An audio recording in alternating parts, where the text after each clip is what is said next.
Hello students, this is your English teacher Dr. Nirupam Jyoti. Today we will be doing the chapter The Rat Trap by Selma Lagerhoff in the book Flamingo. Rat Trap is the story of a vagabond. Vagabond जो है वो अपनी life में rat traps बनाकर बेचता है. इसके लिए उसे कई बार begging भी करनी पड़ती है. Now when he sells these rat traps, he is at times stealing wires from here and there. एक दिन चलते चलते वैगाबॉन्ड को एक इंसाइट फील होती है. उसके माइंड में एक थॉट आती है. थॉट होती है कि लाइफ अपने आप में एक रैट ट्रैप है और इस लाइफ में जो हमारे आसपास चीजें होती हैं वो एक बेट की तरह हमें ऑफर की जाती हैं. बेट होता है खाना, वो खाना जो हम पिंजरे में चूहे को पकड़ने के लिए रखते हैं. इसी तरह से इस दुनिया में बहुत सारी खूबसूरत चीजें होती हैं जो इंसान को आकर्षित करती हैं, उसके मन में ग्रीड को पैदा करती हैं, जिनके चलते वो गलत काम करता है या गलत रास्तों पर चल देता है और अपने आप से ही एक रैट ट्रैप में फंस जाता है. अब चलते चलते ये वैगाबॉन्ड एक कॉटेज के बाहर पहुंचता है. वो जंगलों में एंटर कर चुका है और उसे एक कुटिया दिखाई देती है. नॉक करता है और एक ओल्ड मैन दरवाजा खोलने के लिए बाहर आता है. The old man greets him in. Now this old man is himself a lonely man. He has no wife और children and he is happy to receive a guest. वो ना सिर्फ उसे अंदर आने की इजाजत देता है, उसके लिए बहुत अच्छा खाना खुद से बनाता है, उसे पॉरेज सर्व करता है, खेलने के लिए उसके साथ समय व्यतीत करता है. दोनों इतने इन्वॉल्व हो जाते हैं, इतना अच्छा लगता है उस ओल्ड मैन को इस गेस्ट का आना कि वो अपने बारे में सब कुछ बताता है. वो कहता है कि यंग एज में वो रामसो आयरन मिल में काम किया करता था. अब ओल्ड एज के बाद उसके पास गाय हैं जिनकी क्रीम बेचकर वो अपनी जीवन यापन करता है.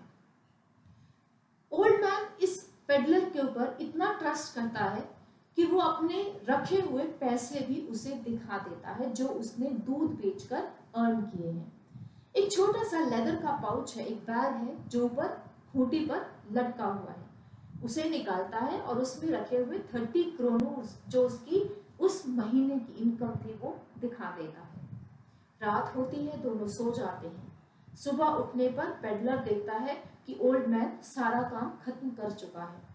उसे लगता है कि जब घर का मालिक ही जाने के लिए तैयार है तो वो यहाँ रुककर क्या करेगा. बाहर निकलते हैं. ओल्ड मैन घर को ताला लगाता है और दोनों अलग अलग डायरेक्शंस में निकल जाते हैं. ठीक आधे घंटे के बाद पेडलर वापस आता है. उसी घर का जिस कुटिया में वो रुका था उसी की विंडो पेन को स्मैश कर देता है. वो शीशे की विंडो पेन थी और उसे तोड़ देता है. तोड़कर ऊपर लटकी हुई खूंटी पर लटका हुआ जो बैग है जिसमें वो पैसे रखे थे वो निकाल के चल देता है. हाईवे की तरफ जा रहा है और उसको लगता है कि अगर पीछे से पुलिस आई तो उसे आसानी से पकड़ सकती है, इसलिए वो वुड्स की तरफ एंटर कर जाता है. वो एक डीप फॉरेस्ट की तरफ एंटर करता है. चलता रहता है कि कहीं से वो निकलेगा, लेकिन वो फंस चुका है. वो उस घने जंगल में फंस जाता है. इतना फंस जाता है कि अब रैट ट्रैप को लगता है कि वो खुद एक रैट ट्रैप पेडलर को लगता है कि वो रैट ट्रैप में फंस चुका है. अब वो जब फंस चुका है तब उसे लगता है कि वो कैसे निकले. इतना थक चुका है, उसके पास पानी नहीं है, उसने सुबह से कुछ नहीं खाया है. आज उसकी लाइफ की एक डिफिकल्ट सिचुएशन है. जब उसके पास पैसे हैं तो खाना नहीं है, कहीं से भी उस जंगल में कुछ खाने के लिए नहीं है. जब वो फंसा हुआ है वो बहुत हताश हो जाता है, एकदम गिरने वाला होता है, बेहोशी की तरफ जा रहा है. उसे एक साउंड सुनाई देती है, हम्पिंग ऑफ हैमर्स. कंटिन्यूअस एक साउंड आ रही है और बहुत ध्यान से जब उसे सुनता है तो वो एनर्जी गैदर करते हुए खड़ा होता है और उस साउंड को फॉलो करता है. फॉलो करते करते वो रामसो आयरन मिल में पहुंच जाता है. अब जब वो मिल के बाहर खड़ा है, क्योंकि सर्दी की रात थी और उसके कपड़े भीगे हुए थे, उसको लगता है कि अंदर जाकर फर्नेस जो जग रही है, भट्टी जो चल रही है, उसके पास बैठा जा सकता है और रात को निकाला जा सकता है। वो देखता है कुछ ब्लैकस्मिथ्स काम कर रहे थे और कोई भी उसकी तरफ देखना जरूरी नहीं समझता। मास्टर ब्लैकस्मिथ से वेगाबॉन्ड परमिशन लेता है वहां अपनी रात गुजारने के लिए। वो बहुत एंग्रीली अपने एक्सप्रेशन देते हुए उसे नॉड कर देता है। उससे कोई बात नहीं करता, लेकिन वेगाबॉन्ड अपने आप को गर्मी पहुंचाने के लिए भट्टी के नजदीक जाकर बैठ जाता है। उसने एक हैट पहनी हुई है जिसकी वजह से उसका पूरा फेस दिखाई नहीं दे रहा। इतने में रात के इंस्पेक्शन के लिए आयरन मास्टर आता है। आयरन मास्टर इसी रामसो आयरन मिल का ओनर है। वो औरों की तरह नहीं है और वो कंसर्न शो करता है। वेगाबॉन्ड के नजदीक आता है और उससे कहता है नील्स ऑफ नाम से पुकारता है। वो समझता है कि वो उसका एक ओल्ड कॉमरेड है जिसके साथ कभी वो पहले काम किया करता था और वो बुरे समय से निकल रहा है नील्स ऑफ, इसलिए उसकी ऐसी हालत है। वेगाबॉन्ड समझ जाता है कि ये उसे पहचानने में गलती कर रहा है, लेकिन वो इसके आगे कुछ कहना नहीं चाहता क्योंकि हो सकता है उसे ये कह दिया जाए कि वो रात को यहाँ से चला जाए और इस समय वेगाबॉन्ड घने जंगलों में अकेला नहीं जाना चाहता। आयरन मास्टर कहता है, क्योंकि वो उसे गलत समझ रहा है, वो उसे अपना ओल्ड कॉमरेड समझ रहा है, वो उसे कहता है कि तुम मेरे साथ मेरे घर पर चलो। वेगाबॉन्ड अग्री नहीं करता। वो जानता है कि ये अपने आप को रैट ट्रैप में फंसाने वाली बात हो जाएगी। ये ऐसे ही होगा कि जैसे खुद मैं शेर के डेन में जा पहुंचूं, क्योंकि वहां से उसके पकड़े जाने की प्रोबेबिलिटी ज्यादा है। अंदर से वेगाबॉन्ड को पता है कि उसके पास चोरी किए हुए पैसे भी हैं, इसलिए वो कोई रिस्क नहीं लेना चाहता। वो नहीं मानता और आयरन मास्टर वहां से चुपचाप निकल जाता है। जो ब्लैकस्मिथ उसकी ये बात सुन रहे थे वो जानते थे कि आयरन मास्टर इतनी जल्दी हार मानने वालों में से नहीं है। थोड़ी देर बाद वहां पर एक कैरेज आती है और वहां से एक लड़की उससे उतरती है। And this happens to be the daughter of the Iron Master, Edla Williamson. उसके हाथ में एक लंबा कोट है और वो उन कपड़ों को लेकर आई है। She goes close to the vagabond. और जब वो उसके पास जाती है, जिसके फेस पर अभी पूरी हैट नहीं ढकी हुई थी, she could make out that this person is either a thief or he is a prisoner who has escaped from a prison. वो भाप जाती है कि व्यक्ति सही नहीं है। स्टिल वो उसे कहती है कि वो उनके साथ उनके घर पर चले। वो इतनी हम्बली रिक्वेस्ट करती है कि वेगाबॉन्ड एडला की रिक्वेस्ट को टर्न अवे नहीं कर पाता। घर पहुंचता है, रात को वहीं रहता है। सुबह होने पर आयरन मास्टर उसे अपना एक कोट देते हैं, एक ड्रेस देते हैं और उसको चेंज करने के लिए कहते हैं। After having bath When he comes out, एकदम से आयरन मास्टर उसे पहचान जाते हैं कि ये वो इंसान नहीं है जो मैंने समझा था। वेगाबॉन्ड को पता चल जाता है कि आयरन मास्टर उस पर शक कर रहे हैं और वो उन्हें कहता है कि मैं अपनी मर्जी से आपके घर पर नहीं आया था, ना ही मैं आना चाहता था। अब आयरन मास्टर उसे कहते हैं कि तुम्हें पुलिस के हवाले भी किया जा सकता है। वेगाबॉन्ड को गुस्सा आता है और वो कहता है कि आप पहले अपनी मर्जी से मुझे यहाँ पर लेकर आए हैं और अब आप ऐसा कह रहे हैं। Now he knows that the Iron Master wants him to leave the place. इतने में एडला विलियमसन आती है और अपने फादर को रिक्वेस्ट करती हैं कि इसे हम अपने घर पर अपनी मर्जी से लेके आए थे और ये कहकर लाए थे कि ये हमारे क्रिसमस गेस्ट होंगे। एडला अपने फादर को कन्विंस करती है कि let this man be here for just one day on the Christmas ewe.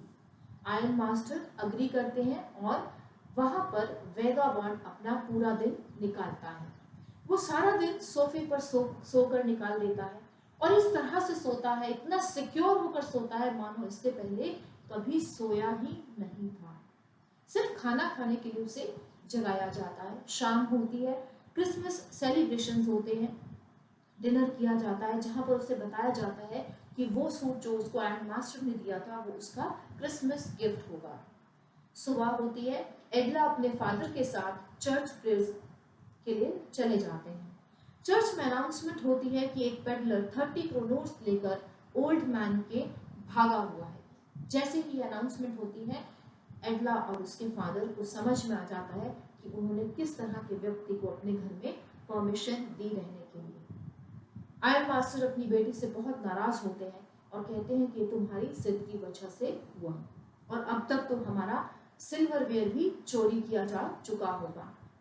उनकी कैरेज जैसे ही वापस घर पहुंचती है, सर्वेंट भागा हुआ आता है और वो पूछते हैं कि वेगाबॉन्ड कहाँ पर है। सर्वेंट बताता है कि वो ऑलरेडी जा चुका है। अब दोनों समझ जाते हैं कि उनका नुकसान हो चुका है। आयरन मास्टर को जो उनका सर्वेंट होता है वो एक गिफ्ट पैक हैंड ओवर करता है। वो गिफ्ट पैक जो था उसको अच्छे से रैप किया गया था और उसके अंदर एक नोट लिखा था जो कि एडला विलियमसन के नाम था। उसमें लिखा था that it is because of her that the status of the vagabond has been raised to that of a captain। और उसमें ये भी लिखा था कि उस रैट ट्रैप में 30 क्रोनोर्स रखे हैं जो कि उस ओल्ड मैन के हैं, उन्हें वापस कर दिया जाए। यानी वो अपने साथ वो चुराए हुए पैसे लेकर नहीं जाता है। वो अपना ग्रैटिट्यूड शो करता है एडला विलियमसन की तरफ कि उसकी वजह से उसके व्यवहार में चेंज आया है। वो एक बदला हुआ इंसान है क्योंकि उसका लेवल एक पेडलर से कैप्टन तक रेज कर दिया गया।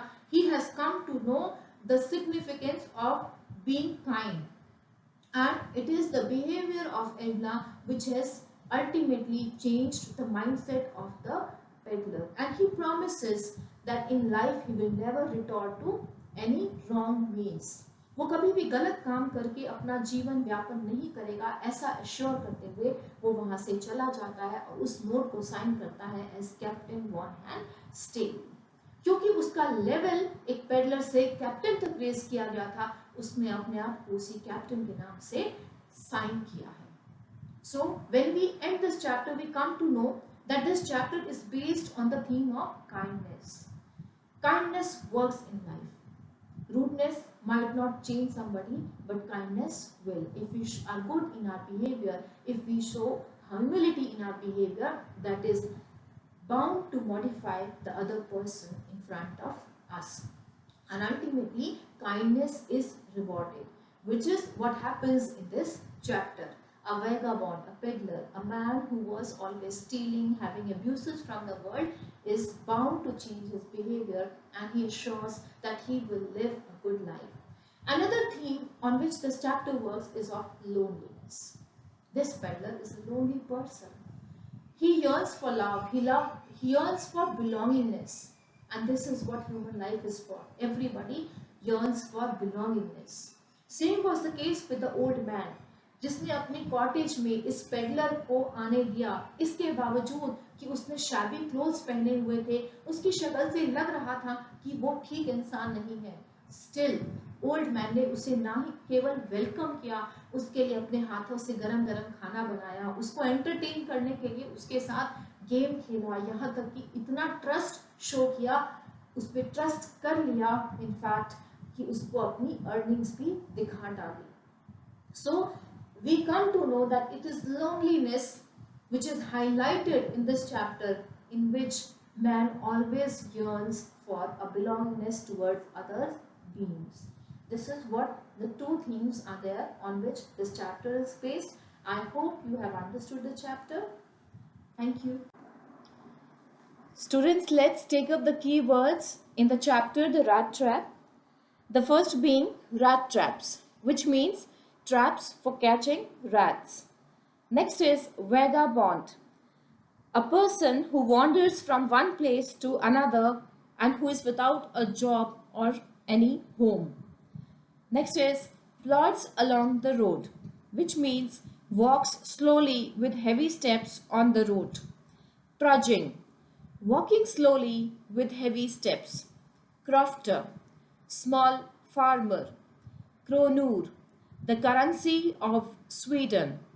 Forge, a furnace where metals are heated or wrought. Pig iron, which means crude iron. Ragamuffin, a person in ragged, dirty clothes. Wallet, personal attendant. Tramp, homeless person. Puckered, wrinkled. Parson, which means priest.